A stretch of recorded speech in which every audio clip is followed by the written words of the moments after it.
हर message एक message नहीं होता। कुछ मैसेजेस आपकी ज़िंदगी भी बदल सकते हैं और कुछ ज़िंदगी ख़त्म। पुलिस को उसका फ़ोन मिला, उसका वॉलेट भी और उसकी गाड़ी भी, पर आर्यन कभी नहीं मिला। और उस रात टाइम था 2:47। कहते हैं कुछ आदतें कभी नहीं बदलती। ये बात दिल्ली शहर की है। महीना दिसंबर का था और रात के 2:30 बज रहे थे। बाहर बहुत तेज बारिश हो रही थी। सड़कों पर एक भी गाड़ी नहीं दिख रही थी। लगता था ऐसे जैसे पूरा शहर सो चुका है। लेकिन आर्य नहीं। एक 26 साल का सॉफ्टवेयर इंजीनियर जो नाइट शिफ्ट करता था अपने ही घर से, उस रात 2:30 बजे उसने अपना लैपटॉप बंद किया, किचन में गया और अपने लिए कॉफ़ी बनाई। कॉफ़ी बनाकर बालकनी में जाके बैठा और बाहर बारिश का आनंद लेने लगा। स्ट्रीट लाइट से उसकी पीली रोशनी से जो गिरती हुई बूंदें थी, वो देख उसे वो अच्छा लगने लगा। ज़मीन से आती हुई वो मिट्टी की महक बारिश की उसको अच्छी लगने लगी। और उसकी एक आदत थी सोने से पहले अपना फ़ोन चेक करना। इसलिए नहीं कि कोई मैसेज आया होगा, इसलिए कि शायद कोई उसकी पुरानी यादें ताज़ा हो जाए। उस रात उसने अपने घर की लाइट बंद कर अपने बेड पर जैसे जाके लेटा, उसने अपना फ़ोन अनलॉक किया और सीधा व्हाट्सएप खोला।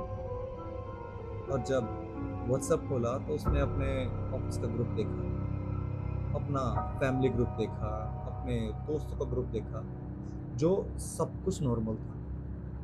पर धीरे धीरे उसकी उंगली नीचे हो जाने लगी। जब वो नीचे गया तो उसे उसके बेस्ट फ्रेंड का मैसेज मिला। ये उसका कॉलेज का बेस्ट फ्रेंड था जो उसके 4 साल से साथ था। और 1 साल पहले एक्सीडेंट हुआ जिसमें उसकी मौत हो चुकी। और वो कभी कभी उसका मैसेज देख लेता था, उसके वॉइस नोट्स, उसकी फोटोज, ताकि वो खुद के मन को बहला सके और कुछ यादें ताज़ा कर सके। जब भी वो उसकी फोटो देखता तो वो आंखों में आंसू आ जाते। और उसका एक आखिरी मैसेज था जो आर्यन को बहुत सताता था। मैसेज था कि भाई, हम कल मिल रहे हैं। और वो कल कभी नहीं आया। जब भी वो ये चीज़ सोचता या देखता तो वो इमेजिन करता कि काश एक बार तो मैं उससे मिल लिया हूँ। ये सब सोच उसने फ़ोन को बंद किया, फ़ोन को साइड रख और सोने लगा। आर्यन को बस सोए हुए सिर्फ 10 मिनट ही हुए थे, तभी उसका फ़ोन वाइब्रेट हुआ और उसकी आँख खुली। पर उसने आधी नींद में ही अपने फ़ोन को उठाया और नोटिफिकेशन व्हाट्सएप पे था। उसने बिना सोचे व्हाट्सएप खोल दिया और उस व्हाट्सएप पर मैसेज था कबीर का। सिर्फ इतना देखते ही उसकी धड़कन जोर जोर से धड़कने लगी। उसके हाथ पांव ठंडे पड़ गए। हैरानी की बात यह थी कि 1 साल पहले जब कबीर की मौत हुई तो उसका व्हाट्सएप, उसका नंबर, सब कुछ बंद पड़ चुका था। तो एकदम से अचानक से ये मैसेज कैसे आ सकता? जैसे ही उसने वो मैसेज खोला, मैसेज पर लिखा था सिर्फ 2 शब्द, मत सोना। इतना पढ़ते ही आर्यन सीधा बेड पर बैठ गया। उसने अपनी आंखें मली और फिर देखा, वो मैसेज कबीर का ही था। उसने उसकी प्रोफाइल पिक्चर खोली, फोटो भी उसकी थी।